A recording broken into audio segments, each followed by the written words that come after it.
In this video, I'll be building some of the best things from my favorite Zelda game, Twilight Princess, out of Lego. First, I started by building a ton of items, including my favorite item in any Zelda game.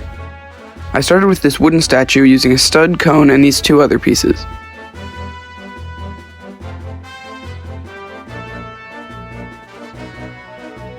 Next, I built a Po Soul, which was only two pieces, a clear red dish and a purple stud. The Dominion Rod was one of my favorites.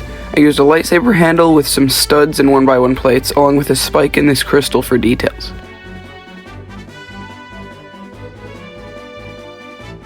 Now for my favorite item, the spinner.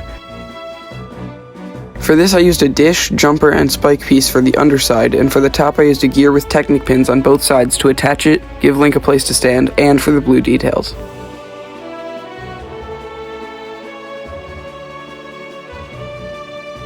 Speaking of Link, let's build him. I used these dual molded legs along with the torso from Lloyd. I used this headpiece, which I'm not sure where I got, and this hair from Anakin. And I know what you're thinking, this hair is the wrong color, just like my old Tears of the Kingdom minifig, but I have two things to say. One, I fixed that one so his hair is the right color now. And two, dark tan would look way better, but this piece isn't made in dark tan, and this is the best I have. I also built the magic armor using this dark red torso with gold arms and these dark blue and silver pants. I'm not sure where I got either piece, but this is what I have. Next up I built the Hylian shield, which I didn't record, but I'll show you anyways. I used some dots pieces for the bird and Triforce designs, while I used some tiles for the other details. I also used silver 1x3 tiles and some cheese wedges for the outline. The next build is one of my favorite mini-bosses ever, Death Sword. I started off by building the actual sword using these slanted pieces along with some red dots pieces for the details, and added the handle.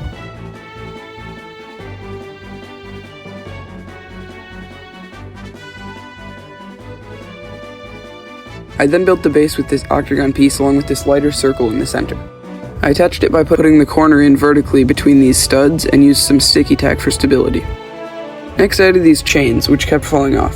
I used some sticky tack for the first one, then for the second one I was able to just string it over the handle and it was held up by the first chain.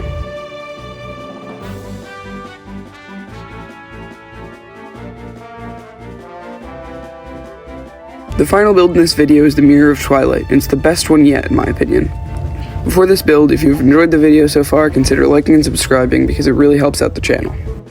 Back to the build, I built the base with some gold cheese wedges and groove tiles on this 4x6 plate. I also added these pillars with 1x1 tan bricks, gold studs, and chains. I started building up the stand for the mirror using these snot pieces with tan plates and tiles, then attaching these scorpions.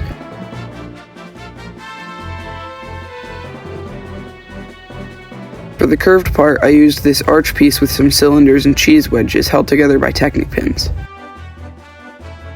I built the actual mirror part with a 4x4 circle with some studs and curved plates for details.